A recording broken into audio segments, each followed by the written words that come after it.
नमस्कार, बहुत स्वागत है आपका। आप देख रहे हैं अग्नि परीक्षा, आपके साथ मैं हूं विकास ब्रजेश सक्सेना। अग्नि परीक्षा में आज बात होगी उस चेहरे की जिसके आगे टिकना किसी भी नेता के लिए एक बड़ी चुनौती है या चुनौती से कम नहीं है। यही कारण है कि विधानसभा चुनाव में इस चेहरे ने बीजेपी को प्रचंड जीत दिलाई। जब यह चेहरा चुनावी रण में उतर जाता है तो प्रतिद्वंदी की नींदें उड़ जाती हैं और वो चेहरा है प्रधानमंत्री नरेंद्र मोदी का, जो किसी भी चुनाव में अगर उतर जाए तो बीजेपी निश्चिंत हो जाती है, क्योंकि पार्टी का यह मानना है कि मोदी है तो मुमकिन है। अब ऐसे में सवाल तो यह है कि क्या यही मोदी मैजिक विधानसभा चुनाव के बाद अब जो पिक्चर आनी बाकी है लोकसभा की, उस चुनाव में भी चलने वाला है? और क्या विपक्षी पार्टियों का गठबंधन धराशायी होने वाला है? आज अग्नि परीक्षा में बात इसी मुद्दे पर होगी।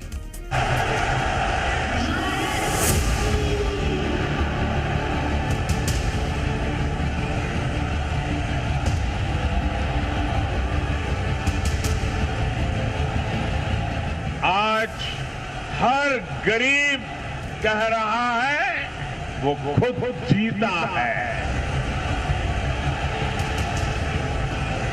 हमारी नारी शक्ति, हमारी युवा शक्ति, हमारे किसान और हमारे गरीब परिवार, इन चार जातियों को सशक्त करने से ही देश सशक्त होने वाला है। आज की इस हैट्रिक ने 24 की हैट्रिक की गारंटी दे दी है। एक अकेला कितनों को भारी पड़ा है।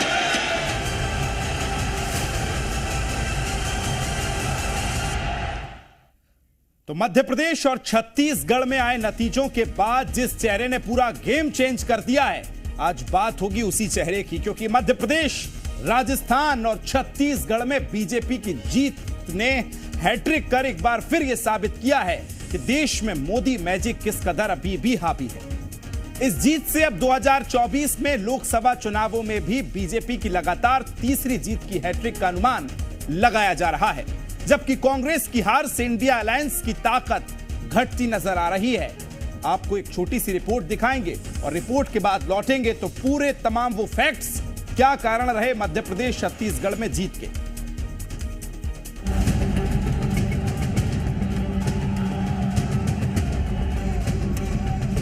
ये जश्न बीजेपी की 3 राज्यों में जीत की हैट्रिक का है। जीत का ये जश्न पीएम मोदी के मैजिक का है। ढोल नगाड़ों का ये संगीत बीजेपी कार्यकर्ताओं की कड़ी मेहनत का नतीजा है। ये जश्न 2024 लोकसभा चुनावों में बीजेपी की लगातार तीसरी जीत के मजबूत अनुमान का है।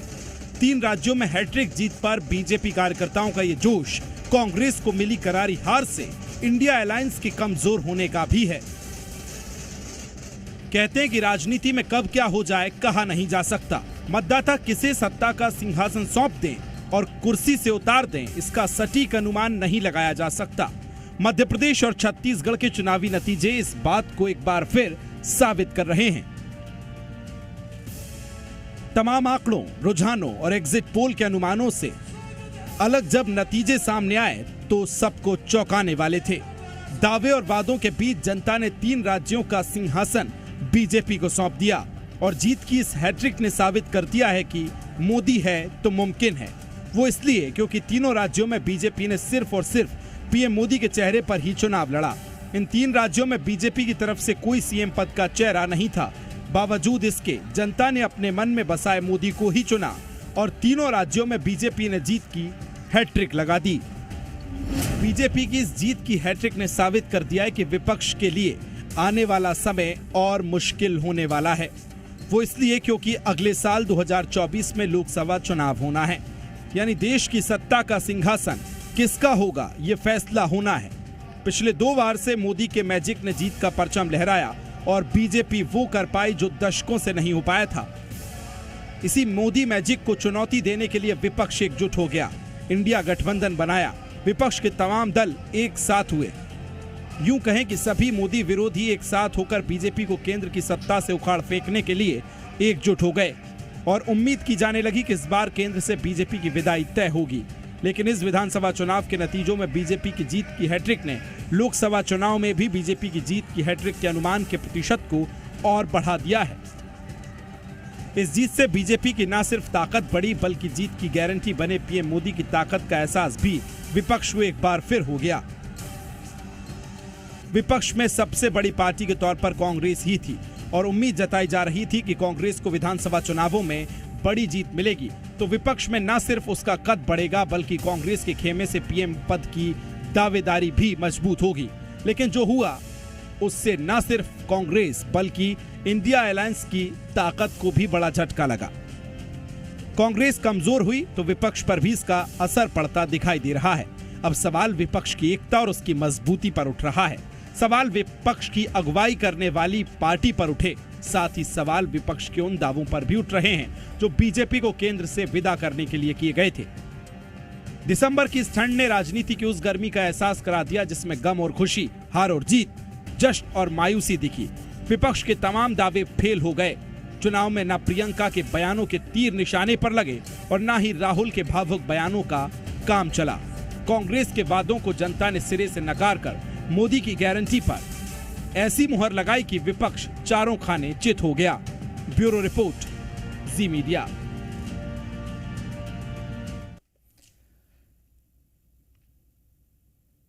तो प्रदेशों के इन चुनाव के बाद अब आगे देश के सिंहासन यानी लोकसभा की लड़ाई है, जिसमें एक तरफ देश भर की कई विपक्षी पार्टियां एक साथ मिलकर मोदी के विरोध में झंडा बुलंद कर रही हैं, तो वहीं दूसरी तरफ वो बीजेपी है जिसकी सबसे बड़ी ताकत खुद प्रधानमंत्री नरेंद्र मोदी हैं, जो अपने उन तमाम कार्यकर्ताओं और कुछ सहयोगी पार्टियों के साथ विपक्ष से लोहा ले रहे हैं।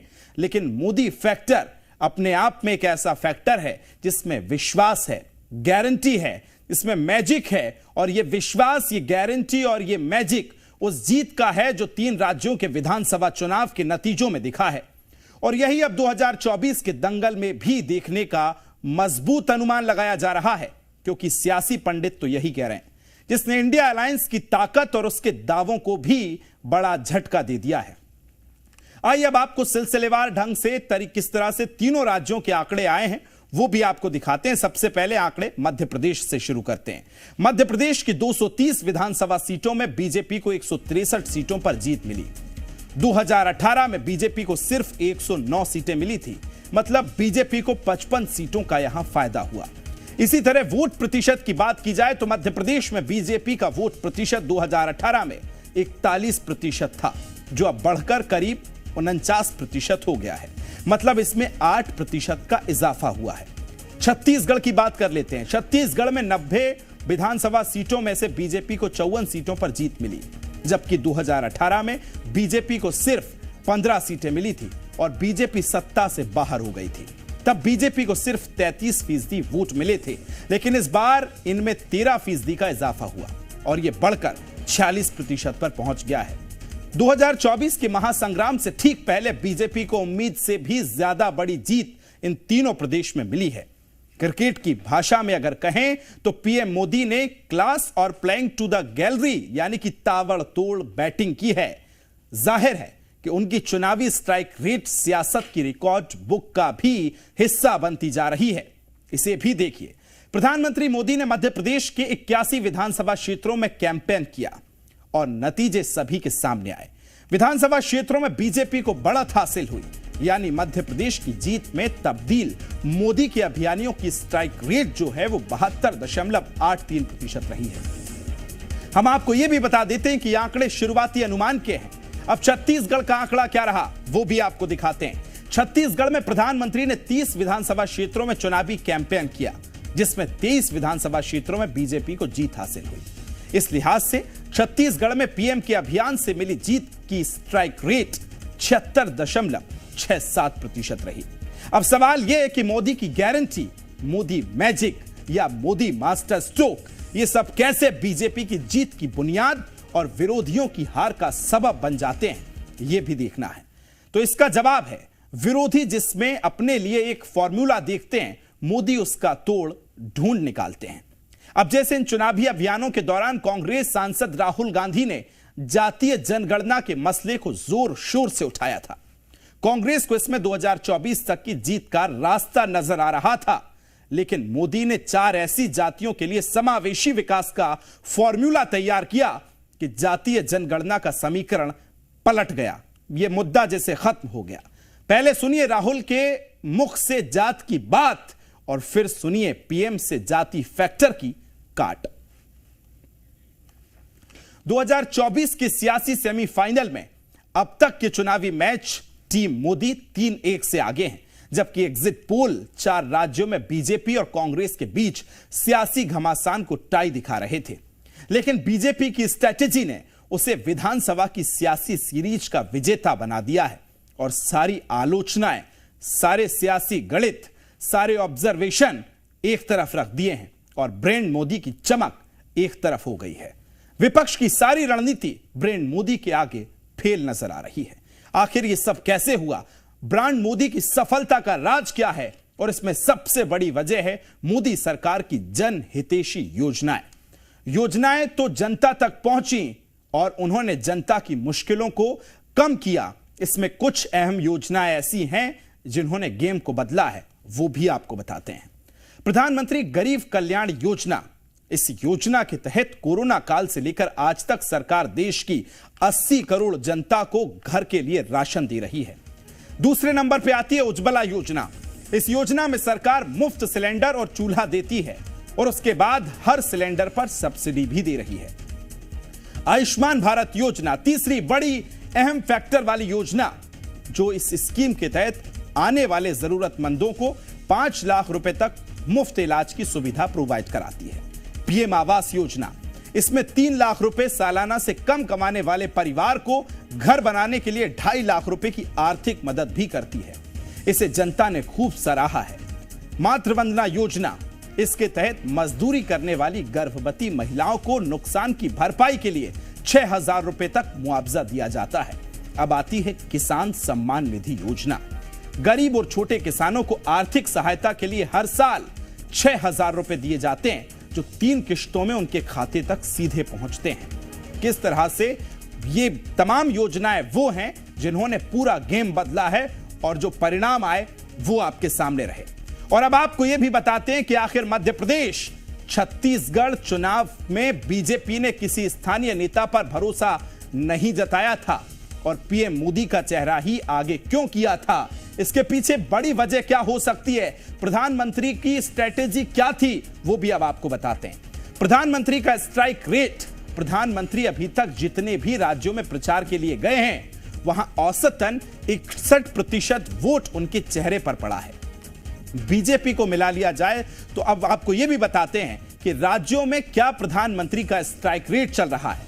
सबसे पहले बात करते हैं प्रदेशों की जहां 58% से ज्यादा लोगों ने पीएम के फेस पर जोर दिया है। मणिपुर की बात की जाए, 100 के 100% लोगों ने पीएम के फेस पर ही वोट किया, बीजेपी को वोट दिया। उत्तराखंड की बात की जाए, उत्तराखंड में 70%, तो गोवा में 55% स्ट्राइक रेट चल रहा है। अब बात हिमाचल प्रदेश की कर लेते हैं। हिमाचल प्रदेश में 63% लोगों ने बीजेपी को और प्रधानमंत्री के चेहरे पर वोट किया। गुजरात की बात करते हैं, गुजरात में 82 से ज्यादा फीसदी लोगों ने पीएम के चेहरे पर वोट किया है। तो ये देखिए, ये स्ट्राइक रेट है, किस तरह से प्रधानमंत्री के चेहरे पर जनता ने भरोसा जताया है, ये हम आपको बता रहे थे। और किस तरह से मध्य प्रदेश और छत्तीसगढ़ में गेम चेंज हुआ है, ये भी जानेंगे। मेरे 2 सहयोगी जुड़ गए हैं। भोपाल से मेरे साथ अजय हैं और मेरे साथ छत्तीसगढ़ से सत्य प्रकाश मेरे सहयोगी जुड़ रहे हैं। बहुत जल्दी से आप दोनों के पास आ रहा हूं। वो फाइट जो काफी टफ मानी जा रही थी, बहुत इजी कर दी अजय, क्या जादू चला, जरा बताइए। देखिए, प्रधानमंत्री मोदी जैसे पार्लियामेंट में कहा था उन्होंने कि एक अकेला सब पर भारी, तो वाकई में मध्य प्रदेश और 3 राज्यों में जिस तरह से परिणाम आए हैं ये बताते हैं कि वाकई मध्य प्रदेश में पीएम मोदी और छत्तीसगढ़ और राजस्थान तमाम राज्यों में एक अकेला वाकई में सब पर भारी है। क्योंकि शानदार प्रदर्शन और शानदार जीत ऐसी कि बीजेपी के तिरंगे के झंडे के साथ तमाम विपक्षी दलों की रणनीति, तमाम योजनाएं, तमाम गारंटी हवा में उड़ गई। पूरी तरह से शानदार जीत बताती है कि मध्य प्रदेश में हर गारंटी प्रधानमंत्री मोदी ही थे। क्योंकि मोदी के चेहरे पे चुनाव लड़ा गया। प्रधानमंत्री मोदी जीत की गारंटी, प्रधानमंत्री मोदी योजनाओं की गारंटी, रीति नीति की गारंटी प्रधानमंत्री मोदी, भारतीय जनता पार्टी की। कांग्रेस के तमाम गारंटियां, 11 गारंटियां, अन्य योजनाएं, 2018 का किसान माफी, तमाम चीजें प्रधानमंत्री मोदी की गारंटी के सामने सब कुछ फीका पड़ गया। क्योंकि मध्य प्रदेश की जनता ने प्रधानमंत्री मोदी की गारंटी पर विश्वास किया और पीएम मोदी और सनातन के जो मुद्दे थे, तमाम मुद्दों को लेकर, और महिलाओं के जो मुद्दे थे, उन तमाम मुद्दों पर पीएम मोदी ने जिस विश्वसनीयता के साथ जनता को बताया और तमाम जनता प्रधानमंत्री मोदी पर विश्वास की और अपार समर्थन दिया, जिस तरह से भारतीय जनता पार्टी मध्य प्रदेश में प्रदर्शन की, शायद भारतीय जनता पार्टी कभी नहीं किया। बिल्कुल बिल्कुल। और जो नारा दिया गया था पीएम यानी मोदी के मन में एमपी और एमपी के मन में मोदी, उसने काम कर दिया। और छत्तीसगढ़ में किस तरह से सत्यप्रकाश, अब ना सही वो बदल के रही वो, ये प्रधानमंत्री ने नारा दिया था और वाकई शॉक्ड कर दिया एकदम। देखिए, प्रधानमंत्री नरेंद्र मोदी का चेहरा, प्रधानमंत्री नरेंद्र मोदी के भाषण और प्रधानमंत्री नरेंद्र मोदी का वादा, जिसे मोदी की गारंटी घोषणा पत्र भाजपा ने घोषणा पत्र के नाम से जारी किया, ये 3 ऐसे फैक्टर रहे हैं जो छत्तीसगढ़ में भाजपा के लिए न सिर्फ काम किए हैं, भाजपा के कार्यकर्ताओं को रिचार्ज भी किया है, भाजपा के नेताओं को एग्रेसिव भी बनाया है और भाजपा की पूर्ण बहुमत की सरकार भी बनने जा रही है। मतलब भाजपा पूर्ण बहुमत से सत्ता में आ चुकी है। अब सबसे बड़ी बात यह है कि 2024 में लोकसभा का चुनाव है। छत्तीसगढ़ के परिप्रेक्ष्य में कहें तो 11 लोकसभा की सीटें हैं और 11 लोकसभा की सीटों में से 9 लोकसभा की सीटें तब, जबकि 2018 विधानसभा चुनाव में कांग्रेस के लिए लहर थी, 68 सीटों पे कांग्रेस पार्टी जीतकर आई थी। इसके बावजूद 2019 में 9 लोकसभा की सीटें और सभी नए प्रत्याशियों को देने के बाद भाजपा ने जीती थी। प्रधानमंत्री नरेंद्र मोदी का जादू विधानसभा चुनाव में चला है। बड़ी लहर एक मानी जा रही है भाजपा की, अंदर अंदर ही रही है। तो ऐसे में अनुमान लगाइए कि तब जबकि फाइनल होगा, लोकसभा का चुनाव रहेगा 2024 में, तो फिर मोदी मैजिक किस तरह से और कितना चलेगा, ये तमाम राजनीतिक विश्लेषक इसका जो है वो इसे परिभाषित कर रहे होंगे या इसका अनुमान लगा रहे हैं। बिल्कुल सत्यप्रकाश। और अजय, जिस तरह से ये जो सीटें दी हैं, जो चौंकाने वाली सीटें मध्य प्रदेश ने दी हैं, क्या ये बता दिया है कि 29 सीटों के लिए प्रधानमंत्री जी बेफिक्र हो जाइए, मध्य प्रदेश तैयार है, जो वीडी शर्मा और शिवराज सिंह चौहान कहते नजर आए? बिल्कुल, मध्य प्रदेश की जनता ने हरी झंडी दिखा दी है कि प्रधानमंत्री मोदी जी के साथ मध्य प्रदेश की जनता है। और भारतीय जनता पार्टी के प्रदेश अध्यक्ष वीडी शर्मा ने भी कहा कि मध्य प्रदेश और मध्य प्रदेश की भारतीय जनता पार्टी 29 की 29 सीटों को लोकसभा चुनाव में देने के लिए संकल्पित है।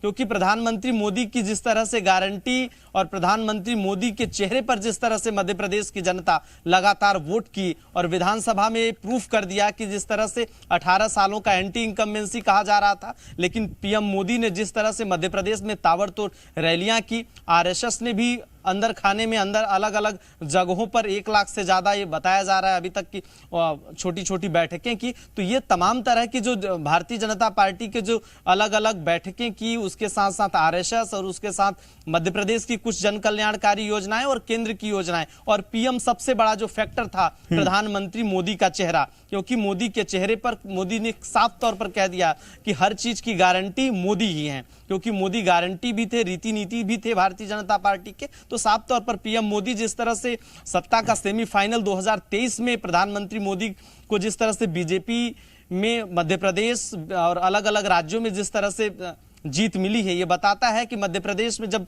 2024 का चुनाव होगा तो वाकई में सभी सीटें भारतीय जनता पार्टी के ही खाते में जाती हुई दिख रही हैं। बिल्कुल। और ये सेमीफाइनल जो माना जा रहा था, जिसको बहुत बेहतरीन स्ट्राइक रेट के साथ बीजेपी ने पास किया है, सत्यप्रकाश, लेकिन वो तमाम मुद्दे जो विपक्ष और खासकर कांग्रेस उठा रही थी, खासकर हम देखें जातिगत जनगणना को लेकर अपने मैनिफेस्टो में तक शामिल किया था, क्या यह संदेश दे दिया है कि यह मुद्दा अब 24 लायक नहीं बचा है? देखिए, प्रधानमंत्री नरेंद्र मोदी की जितनी रैलियां यहां पे हुई, उन रैलियों को मैं कवर किया, जितनी रैलियों को, हर बार प्रधानमंत्री नरेंद्र मोदी कहते थे कि कांग्रेस जाति की बात करती है, लेकिन प्रधानमंत्री नरेंद्र मोदी, भाजपा गरीबों की बात करते हैं और गरीबों का कैसे उत्थान हो। इस पर भाजपा बात करती है और कहीं ना कहीं छत्तीसगढ़ में ये फैक्टर दिखाई दिया। देखिए, जातिगत मुद्दा जो है वो छत्तीसगढ़ में बहुत ज्यादा चलता नहीं है। उत्तर भारत के कुछ राज्यों में जाति वाला मसला ज्यादा चलता है, लेकिन छत्तीसगढ़ की अगर हम बात करें तो यहाँ पे जातिगत मसला ज्यादा नहीं है। लेकिन हाँ, ये जरूर है कि जिस तरह से इस मसले को बार बार कांग्रेस पार्टी सामने लेकर आई, जिस तरह से ओबीसी की बात करते रहे, प्रधानमंत्री नरेंद्र मोदी जब भाषणों में बोलते रहे तो कहते रहे कि ओबीसी को और ओबीसी के नाम पे मुझे कांग्रेस पार्टी गाली देने का काम करती है। मतलब समझिए कि प्रधानमंत्री की बातों को लोगों ने ज्यादा सुना है।